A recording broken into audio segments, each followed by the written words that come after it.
Hi guys, FrostFangs here, welcome back once again, of course, to another Paladins video. We're doing another tier list, the final one for quite a while, I would say, until Azona's come out, when we'll do frontlines. We're doing flankers today. I did healers and damages already. I wasn't really planning to cluster these together because I was hoping to spread them out a bit so it wasn't just a bunch of tier lists back to back, but because we've got a bit of a dead time in Paladins between the PTS being down and the update being live, it's somewhat of a perfect time to make these sort of videos. Said it in the other tier list videos, but I'll say it here again. This isn't a meta tier list or how good the characters are. It does play a part into it, obviously, because it's going to be my personal rating, so if the character sucks, they're not going to be an S tier, but this isn't a ranking for how good the characters are in serious trial situations. It's more just how much I enjoy the character, how I feel about them, their skins, their abilities, all that sort of stuff, just combined into one easy to understand, letter, S being the best, D being the worst. So let's just jump into it. We'll start off strong with Andro, going quite easily into S or A. I can't imagine him putting him anywhere lower than that. I'm thinking currently though S and maybe high A.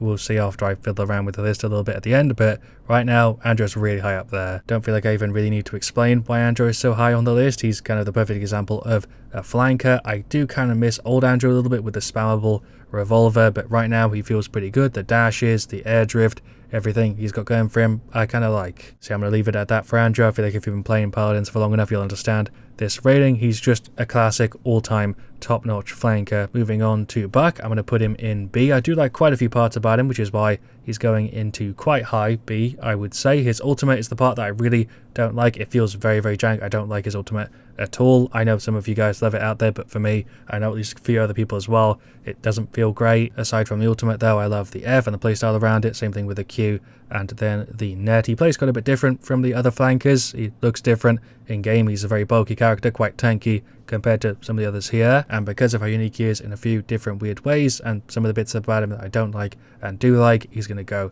into B. I could see an argument for him being higher A or S tier depending on how you like to play Paladins, but for me he's going into B. Moving on to Evie, she's also going into S tier. I could see an argument for her being on the complete opposite range of the scale here, but for me, as I'll get into in a minute, she's going into S. I don't know if I said this in this video, but I said it in the other ones, but flankers are my favorite class, so the ratings here are going to be overall quite a bit higher than they were in the other tier list, and probably the frontline one. I'd say frontlines, damages and supports are all kind of even, but flankers as a class as a whole is just a bit over the rest. I did try and explain it in words in a different video, but it's a bit of a tough one for me to explain. Just overall as a class, they seem to fit my playstyle these days more than any other class, and it never used to be that way, but for some reason now, the way I play Paladins, flankers just seem to be the class I gravitate towards. But yeah, Evie is going into S. Got a bit distracted there. I could see why you'd put it in C or D if you're on console. She does play very, very different. You kind of need to be hectic and a little bit hyper to play Evie in like a really, really high sort of level, which I don't necessarily do, but she's a top-notch representation for the flanker, kind of hyperactive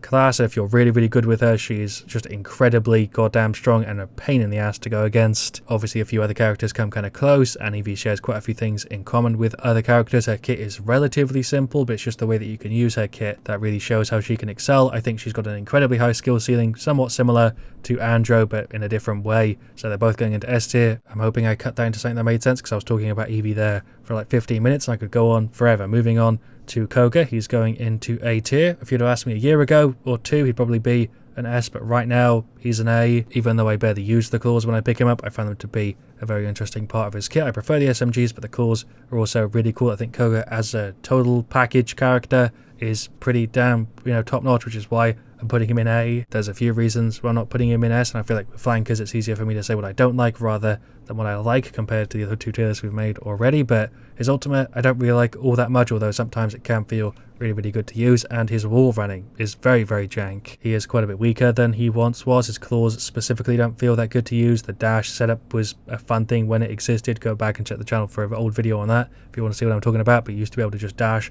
like crazy. They did kind of bring it back, I think, a little bit recently, but it's nowhere near as good. The projectiles on the claws are smaller than they used to be. The SMGs are more different than nerfed because the spread is tighter, which does feel quite a bit nicer to use, but there's just a few parts about his kit that don't fully click with me and aren't kind of exactly how I'd want them, so I'm not going to put him in S tier. I'm going to put him in A instead, although he is quite high in A. He's definitely not anywhere near B. Definitely hurts a bit putting him in A because I feel like he's got so much potential to be an S tier character, but sadly he seems to be stuck bouncing between like A, B and maybe even low S. Anyway, moving on to Lex, is going to be our first C tier. I don't know if we'll have anybody in D for this video, but Lex is going to be probably the lowest out of all the flankers. I'm pretty sure a year ago I made a video entirely about how Lex was my least favourite flanker, but I'm not sure exactly what I said in that video because it has been so long, but most of what I said there probably still applies. His weapon I don't like that much. The slide can be kind of janky. They did make the slide a bit better with being able to use it in the air, so there's a plus at least to that side of him. Don't really like the ult or the right click. The ultimate is probably my least favourite one in all of Paladins and the one that I'm the worst with, which shouldn't surprise you if you've been watching the channel. I think he does have the potential to be a B tier character, but I can't see myself putting him higher than that unless they massively rework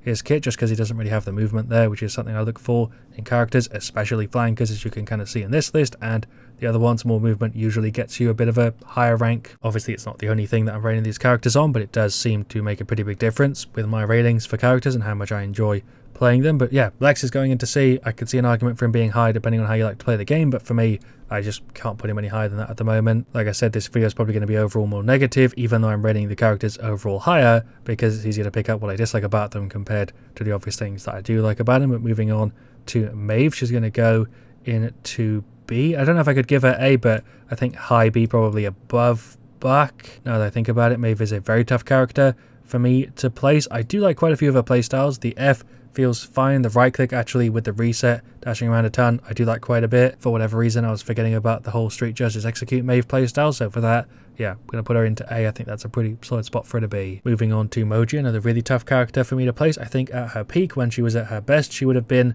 an A, but I think right now she's in a bit of a tough spot. She's been balanced kind of strange. She is a bit of a tough character to balance in general, so I understand why she's been kind of teetering back and forth between A and C, but I think for now I'm going to leave her in low B. I might tweak the list at the end, but I like her weapon, very unique. The Q is pretty cool. The F is a bit generic, and the ultimate is also pretty different, so I think that earns her a spot in B. I just want to point out real quick that I've been recording here for about an hour, so if I seem a little bit weird, a little bit tired or whatever, it's really late when I'm recording this video and I've already been going way longer than I was expecting to, and I don't know how I'm going to cut this up into something that makes sense, so hopefully by the time you're watching this, yeah, it's been relatively coherent. We're moving on to Sky. She's going to go into also B tier, I think probably above, you know, Mojo, but probably below back. I think if I made this list a little while back, I probably would have put her in A when Healer Sky was quite a bit stronger, but right now she's not the best she's ever been. She doesn't feel the most satisfying character to play. She is still quite fun as an anti-tank when you're taking tons of health off the big guys, but for me overall her kit is kind of bland and tired, which is understandable because she has been around for absolutely ages. I've played a ton of Sky in the years I've been playing Paladins. I'm sure if you're new to the game, the character with the poison and the smoke and the time bomb is pretty, you know, interesting, so she is at least staying pretty solidly there in the middle of B. But Andro and Evie are around the same age as Sky. They've been in Paladins for just as long, I feel like, and I'm not really tired of those characters at all, whereas with Sky, she is a classic. She does earn her position, but I can't put her higher than that, at least for how much I end up picking her, how much I enjoy her and stuff. Speed Sky also used to be really, really good fun, and at the moment it's not really the best ever and does feel sort of straightforward. I don't know what the right word would be, but yeah, Sky is going in B. Moving on to Talos. I didn't realize I'd be able to sit so long here and talk about the different flankers. This was definitely going to be my longest video, but I didn't think by this much. We're going to put him in high B, above back probably, not A, not S. I definitely couldn't give him S after they completely butchered how his punch feels, still feels, yeah, pretty damn bad to use. His ultimate, his F and his Q all feel pretty good, but the right click feels like garbage, and his weapon sometimes does feel pretty janky as well. It's missing oomph. His weapon and his punch used to feel a little bit more impactful. His weapon feels like a bit of a mosquito weapon sometimes, especially when he releases like Yagarath, and against a lot of the characters here, he doesn't really feel like he deals a massive amount of damage, and his punch just feels like more of a movement ability, even though it used to be fine. I don't really know why they decided to nerf it so much and then never really buff it again. Even though he's fine, he still goes into high B. He feels like a bit of a neutered version of what he used to be, and I don't really feel like he's the most satisfying to play, and he could do with a bit of extra oomph somewhere in his kit. So for that reason, even though I like Talos a ton, I'm putting him in B with the potential of him possibly being an S or an A tier character in the future. If I redo this tier list, we'll see. On to the two newest of the flankers. We've got Vatu, who's going into low A tier. Feels pretty satisfying to play. I love the movement he's got. The F, even though it is a bit janky, feels pretty good. The Q, don't really like that much, which is why it's not going into S tier, and the ultimate is also a bit iffy for me. At least for me though, it's a similar story to what I said with Sati in the damage video. His base weapon feels pretty damn good, and that does get him quite a lot of points. The combo with the right click feels pretty satisfying, and his base movement with his F kind of jumping around playing kind of crazy, I overall like. He's got a lot of potential. I think he could be an S tier, but for now, just because of the few parts about his kit that I don't like, he's going in to A. I don't feel like the explanation really did it justice, but I talked about it a ton more in my other Vatu videos, so I don't want to just sit here and repeat myself. For those of you guys that have seen those, if you haven't seen my other coverage on Vatu, go ahead and check it out. Same goes with all the other characters I talk about you know, my thoughts on him tons more in those videos. But right now, at least for me, he's teetering between great and good, which is why I'm putting him in low A. Moving on to Vora. This one is the most predictable probably out of any of them. She is going to top of S, and I could go on about this forever. I made an entire video about why she is specifically my favorite champion, so if you want to check that video out, go ahead and do so, because I talk about it way more in depth. I'll give you a little rundown now, might as well. I'll try and explain this in as best of a way as I can, but when she released, I liked her. She was fine, but I didn't think she'd be anywhere near like my favorite flanker. Her weapon felt fine, but I didn't really like it that much. It felt a bit weird being kind of the tick weapon that it is now, with a bit of a damage on the front and then tick damage over it. But that weapon, alongside the rest of her kit, really grew on me. The weapon is one of my favorite parts about her kit now. The F feels fantastic, although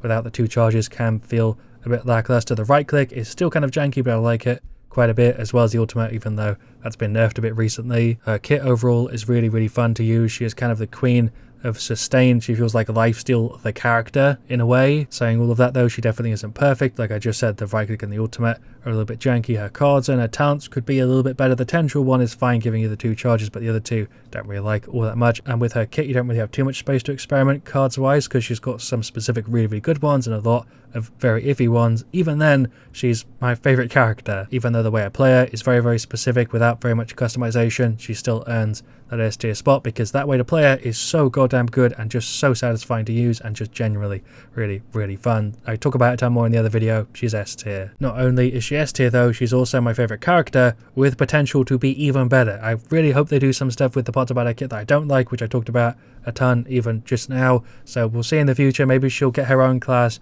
of SS. I might even move these characters around and make her the only one in S now. We'll see. I honestly could go on forever. It's a meme at this point that Vora is my favorite character, so I'm just going to leave it there. Xin is the last technically flanker we have on the list, and he's going to go into A tier, probably above Vatu and Maeve, probably even Koga actually when I think about it. I really like overall Xin just as a character. His counter is annoying as hell to go against. There's a bit of cheese going on with like the immunity frame you have with it and the fact that it can absorb multiple attacks. I don't like the cheesy part about it, but the ability itself is pretty interesting. The whirl is an interesting take on some sort of basic spin attack thing. His billow is unique. His ultimate is also pretty unique. He doesn't have too many things about him that are crazy and really out there, but the execution is just top notch and very clean. He does have a bit of jank there. The ultimate sometimes can be a little bit weird, but if you were to ask me to describe a clean playing flanker, it would be Xin for sure. So he's going to go, let's put him in S, let's put him in low S, why not? The spam counter setup gets him a couple points, as well as Spinny Zinny, which is definitely a meme setup but is very fun and very unique. So he's going to go low S. And what we're actually going to do is I'm just going to move everybody down just to actually use the bloody D tier, because I seem to always just never use the D tier when I make these tier lists. We're going to reposition it and make it look something like this, which I feel is a little bit more accurate maybe. Don't know if that makes it any easier to look at or any easier to understand, but hopefully my words have done a good enough job of explaining what I want, even if the letter here isn't 100% accurate. I think you kind of get the idea. So yeah, that's pretty much it for the tier list. Don't think I've really got anything else to add here at the end. I've really enjoyed this sort of mini 3 video series. I'll be doing more in the future. Thank you for all the love on the tier list videos, of course. Don't forget to use code FrostFangs on the Epic Store if you're getting anything, including Paladins crystals. Shouts to those of you guys that have been using it already. I appreciate it. And yeah, thank you for watching all the way till the end. I really do appreciate it. I'll see you guys all really soon. Let me know where you want to see me the next. I'm going to go ahead and give my voice a rest, and as always, stay frosty.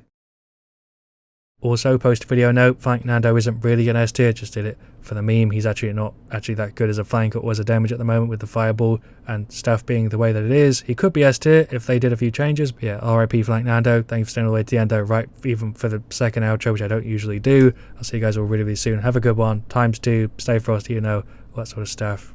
Bye guys.